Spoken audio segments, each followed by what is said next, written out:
Our love offering tonight is on behalf of SCLC Women. And Scarlett Presley Brown, will you wave your hand and let people know who you are? She's our current interim chair, and she's the official in charge of making Mrs. Lowry's legacy continue. I'm especially excited about this offering because Evelyn Lowry was probably my very best friend in Atlanta. I met her because of Barbara Burnham. Barbara and I and Beth, where are you? Beth over here, and another lay minister formed a committee to help put together the Reagle Memorial that we will visit in Selma. It's on the street where he was felled, and it's only possible to do this work if there's money in the bank. Amen. Mrs. Lowry spent thousands on thousands on thousands of dollars to put up memorials for the people who were leaders.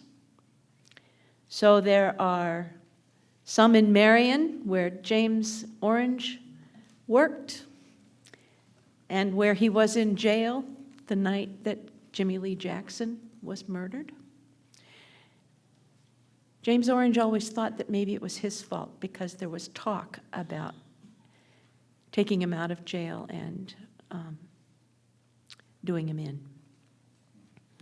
And that's why the rally was held at the chapel there in Marion. And that's when Jimmy Lee Jackson had to protect his mother and father in the cafe. Mrs. Lowry and I were very close. And it is because of her that I have stayed with this organization, believing in it. She and I used to go to funerals together. Seriously. She'd call and she'd say, "Another one died. Will you go with me?" And I'd say, "Sure." And off we'd go. She and I talked a lot about our various philosophies, what we wanted to see happen in the world. She had programs for mentoring children, for recognizing drum majors for justice, like Martin Luther King asked to be remembered. We have senior dinners where we put out a dinner and give a gift to everyone who attends. And last year, it was 2,500 seniors came. And we don't ask for a penny from that. We have a lot of different programs. We have one, Pampering for Peace, that takes care of abused women because so few people reach out their hand to women who are abused and in shelters. We do. That's just a few of the many. And you can talk to Renee and to Scarlett, who's sitting there together over here. And you can ask them about how many programs there are. I want you to dig deeply tonight.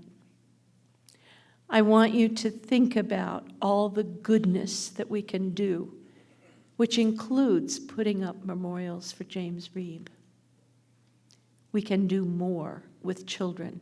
We can do more with those who are abused. We can do more for those of our seniors who have been through this fight before and are still fighting. A couple of them are still here. C.T. Vivian, Lula Joe. Thank you for whatever you can do right now. And we will have our love offering will now be given and gratefully received.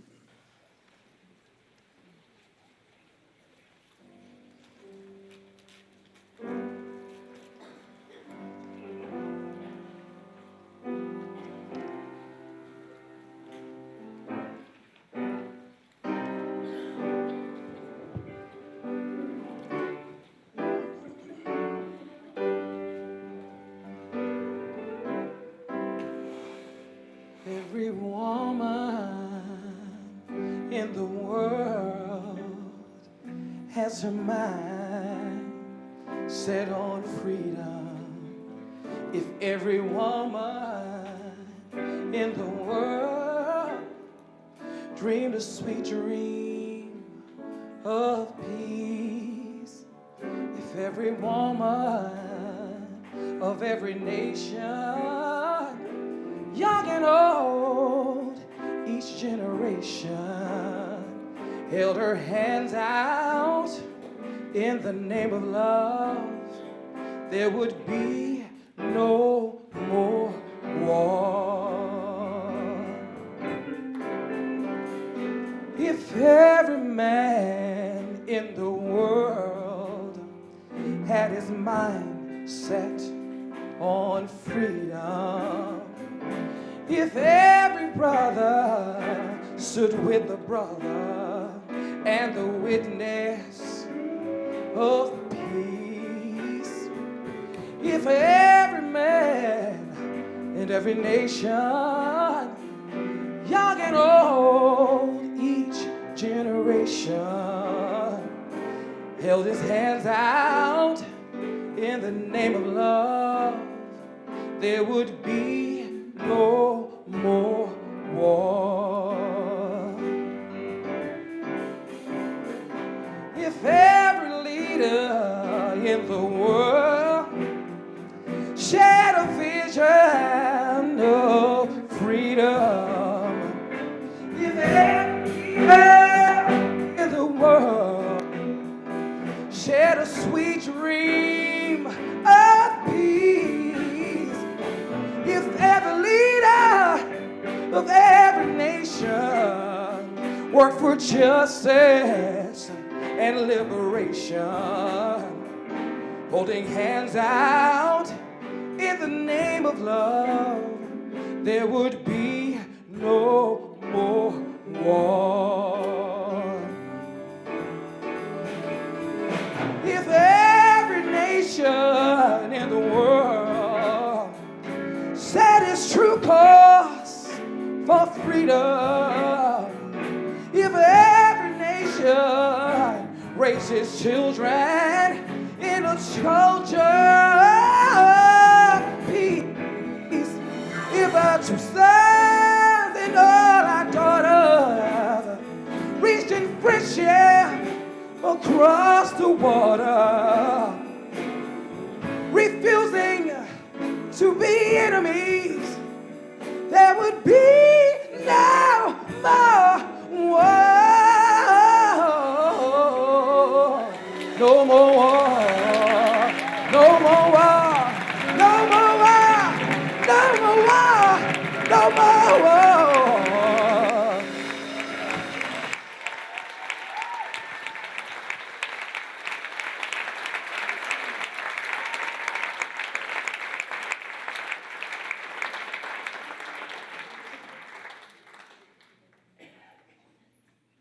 It is with deep gratitude that we receive these gifts, and we dedicate them to the work of SCLC Women Incorporated and to our work here in the Unitarian Universalist congregations of North Georgia, to our work for love and for justice. Without justice, there is no peace. Thank you.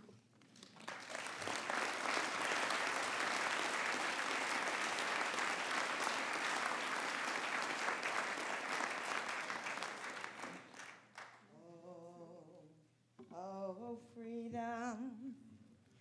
Oh, freedom.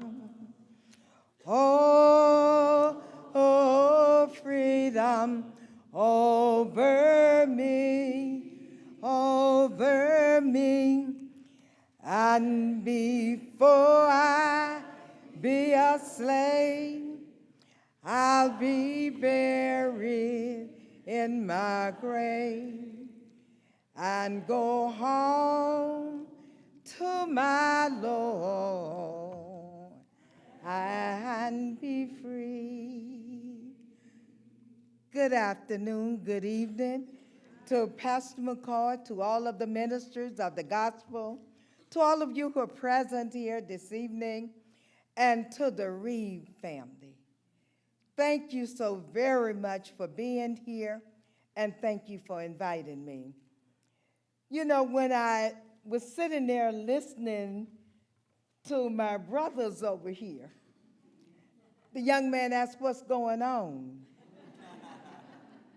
That took me back because that's what we were asking 50 plus years ago. What's going on?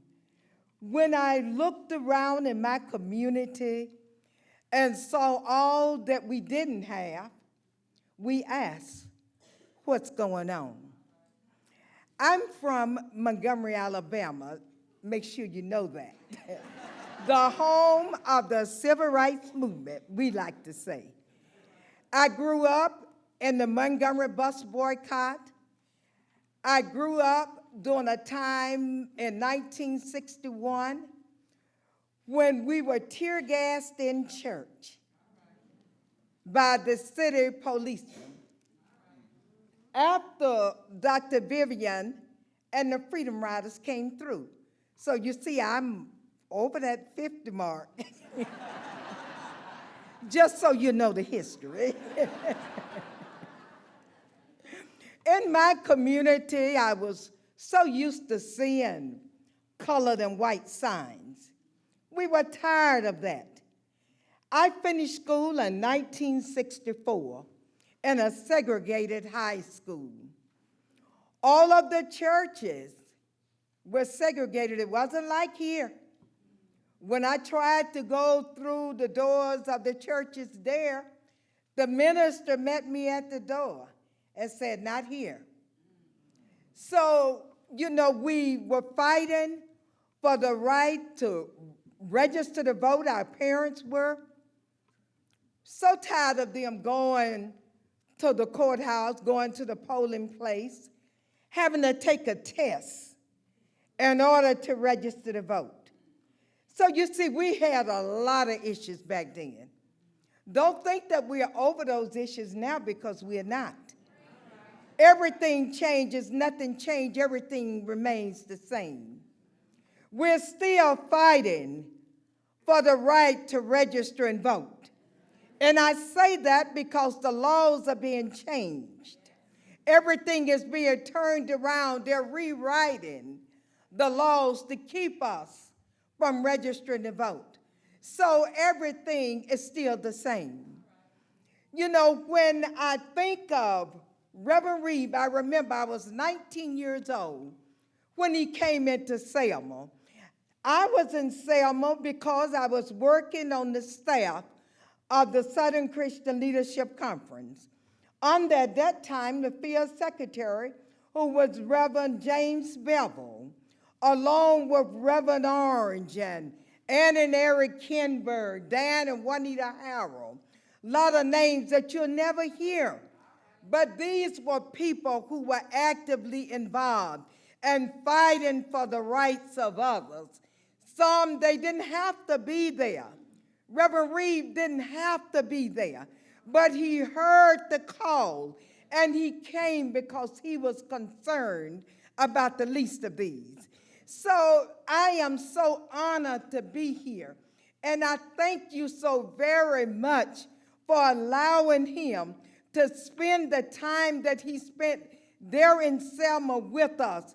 And when he heard the call from Dr. King, I am just overwhelmed by the fact that he came all the way to a little Selma, Alabama, you know, to stand up, you know, so that we could continue to rise up. Because we laid the foundation there. It's up to each generation now to keep building on that foundation. It's up to you to go forth, because there's still a lot out there that we have to fight for. We've got to continue to fight against homelessness, people being in the street with nowhere to go. There's hunger still in America. Yet we could feed people all around the world, and our people right here at home goes hungry. So we've got to do something about that.